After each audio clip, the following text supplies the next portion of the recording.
Hey, this is Josh with Budget Mechanic. If your AC is not blowing cold anymore, I'm going to show you how to fix it for cheap. Normally, if your AC stops working, you take it to a mechanic and he's going to plug it into a big, fancy, expensive machine, evacuate the system, vacuum pressure test it, refill it with AC dyes, etc., and send you on your way with a nice big bill. But more often than not, mechanics just find that the AC system was low on refrigerant, which is actually something you can refill yourself for pretty cheap. Now, just as a note, doing this refill yourself without all the expensive equipment is going to introduce a little bit of moisture and air into the system, which isn't ideal. However, if low refrigerant is your only issue, this is going to get your AC blowing cold again. And if it does have a leak, this is actually going to help you track down where that leak is coming from so you can fix it. I'm sure many of you have seen these all-in-one refrigerant refiller cans at the auto parts store, but I actually don't like these for a couple reasons. One, they are often really expensive. I'll see these for $50 or more, which is way too much for what we're trying to do. They come with a hose and a gauge, which is kind of a cheap gauge, but it only allows you to monitor the low side of the system, and you can't monitor the high side, which is actually something you want to keep an eye on when you're refilling your AC. For this budget fix, you're going to need three things. A can or two of refrigerant. They come in different sizes.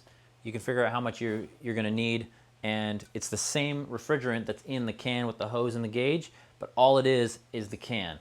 You're not paying for all that gauge and stuff. This is going to be between $5 and $10, way cheaper. Next, you're going to need a set of gauges, like so. But before you freak out, a good set of gauges can be hundreds of dollars, but a lot of auto parts stores will rent you one of these for free. So your O'Reilly's, your AutoZones, all those guys, they're going to have a set of these. You can put it on a deposit, use it for free, and take it back. And so all you're paying for is the refrigerant. Third thing you're going to need is a UV dye leak detector. This is an aerosol can, can be put right into the AC system. Cost me $5, good for 5 applications.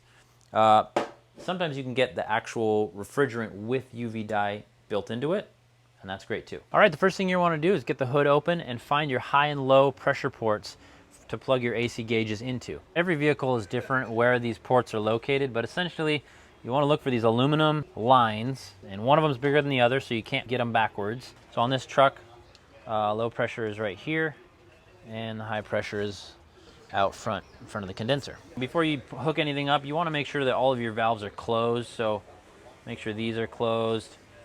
Make sure this filler line is shut off. Just as a note, make sure that when you get your hoses, it does have the right end for the refrigerant can that you're going to use. Usually back that needle all the way back so that it doesn't go into the can right as soon as you screw it in. But first we're going to hook up our high and low side valves, our hoses. You're going to pull the sleeve back, set it over your valve, make sure it connects nice and firmly. Release the sleeve. Just before you do, make sure that these are backed off all the way. I'll put my high side on here. Then I can screw in my top, which will actually push the needle and let the pressure into the hose. Low side. These are inaccurate right now because the engine's not actually running, so the needles are out of whack, so don't get worried when you first plug it in. So now that you got your gauges hooked up, you're going to start the vehicle and turn the AC on high. Okay, so now the truck is running, but I can only really accurately read the gauges when the AC compressor is engaged. So on this car, it's on the driver's side.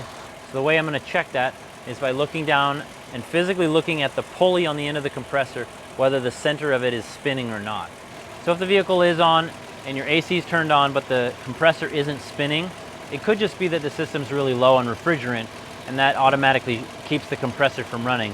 So you might have to start adding some refrigerant before the compressor turns on. If you add a bunch and it doesn't, you're going to need to stop and figure out that problem first. So in my case, the compressor's engaging properly, so now I'm going to go ahead and read my gauges. So I'm at about 35 on my low side and about 200 on my high side. For your system, the correct pressure is going to correspond to your ambient temperature. Here in Hawaii, when we're at 85 degrees most of the time, I should be seeing about 50 psi on my low side and maybe 240 on my high side. So I am low on refrigerant in this system. Once the needle's punctured the can, then I'm going to back it out to get that needle out of the hole, and it'll start releasing the refrigerant. So now the refrigerant has access to go from the can all the way up through our filler hose. And now we're basically going to decide whether to send it to the high side or the low side using these two knobs. Very important right now that you do not open the high side valve. You don't want to touch the red one right now. We want to put it into the low side. The high side is a way higher pressure, and you'll end up sending pressure back through the hose into the can. Could be really bad. So what we're going to do is come up here to the low side, and we're going to slowly crack it open. I have a little sight glass on mine that allows me to see if refrigerant is coming through this line. Also important to remember, you want to keep the can upright. You don't want to flip it upside down because it'll be sending liquid through the line instead of the actual gas off of the top of this liquid inside the can. Otherwise, it is possible to damage your compressor if you send a bunch of liquid through the low side in a big rush. And this may take a while. It can take quite some time for all the gas to get out of these cans, so you just got to be patient. You may need multiple cans of refrigerant to get your needles to where you want them to be. So as I said before, based on your ambient temperature, you're going after a target pressure both on the low side and the high side. And as you're filling with refrigerant, they should arrive at that target for about the same time. If one gets there significantly before the other, it's indicating that something else is wrong in the system, and you don't ever want to go over that, either on the low or the high, because you could end up damaging something or it just won't work properly. Once I get there, I'm going to stop, check my temperature coming out of my vents inside the car, and see if my AC is cold. So now that everything's full, we're going to make sure everything's shut off, all of our nozzles, and disconnect. There we go. All right, last thing, I'm going to put in this UV dye leak detector. Even though it's not necessary for a refill, I always do it when I refill ACs, because if there is a leak, this is going to show me where that leak is coming from. If I don't put this in, I'm going to have kind of wasted my time if this all leaks out in a matter of days or weeks. All right, I really like the aerosol ones because you don't need any special equipment to put the dye in. And obviously the truck is running, the AC on full. I'm going to push it down for 3 seconds. 1, 2, 3, done. Few bucks. I've got 5 applications out of this little can. Don't forget to put your little plastic caps back on. So technically, the most accurate way to measure the amount of refrigerant that you put in the system is by weight.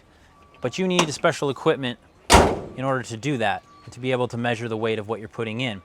Using the gauges like we just did, it gets you in the ballpark, it keeps it within safe parameters, and is definitely going to be cooler than what you started out with. Now, like I said before, you don't want to do this process over and over again, because you're going to introduce too much moisture and air into your system, which is not good for it and won't be effective. So if you're leaking refrigerant in a matter of days or weeks, you got to address that leak first, either yourself or take it to a mechanic before you recharge the system again.